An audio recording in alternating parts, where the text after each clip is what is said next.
दोस्तों एक बार फिर हाजिर खिदमत है और आपको वेलकम करते हैं हमारी चैनल में जिसका नाम है हेल्थ केयर विद समीर। दोस्तों जैसा आपके इल्म में है, इस चैनल में मैं आपको बताता हूँ हेल्थ के मुतालिक बहुत सारी टिप्स ताकि आप अपनी सेहत को बेहतर रख सकें।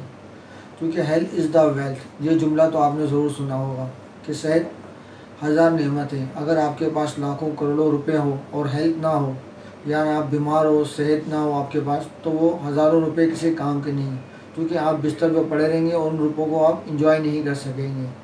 अगर आपके पास पैसे नहीं है और सेहत है तो फिर भी आप इंजॉय भी कर सकते हैं और पैसे भी बना सकते हैं। तो दोस्तों इस वीडियो में मैं आपको बताता हूँ ऐसी छोटी छोटी बातें जिससे आप अपनी हेल्थ को कर सकते हो बेहतर और लाइफ को कर सकते हो इंजॉय। तो आज हम सुनेंगे बेसन के फ़ायदे। वैसे तो बेसन के बहुत सारे फ़ायदे हैं। बेसन के पकोड़े ये बहुत जल्द हज़म हो जाते हैं और खाने में भी बहुत लजीज होते हैं।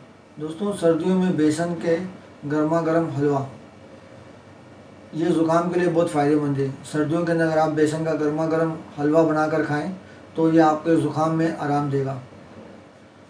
गुर्दों की खराबी की वजह से जो शुगर होती है उसमें भी बेसन बहुत फ़ायदे भी देता है।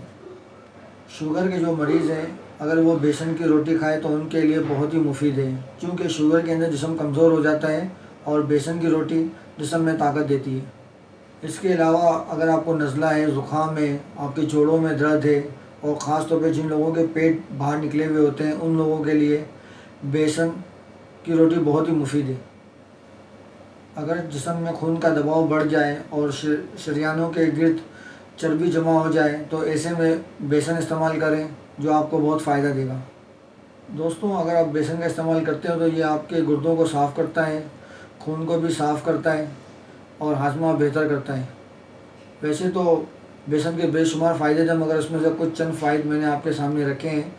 आप इस पर अमल करें, इंशाल्लाह आपको फ़ायदा होगा। अगर आपको हमारी ये वीडियो पसंद आई हो तो हमें सब्सक्राइब करें, लाइक करें, कमेंट्स करें, अपने दोस्तों में ये वीडियो शेयर करें ताकि आप इस तरह की और नई नई वीडियोस मालूमाती वीडियो हासिल कर सकें। अल्लाह हाफ़िज़।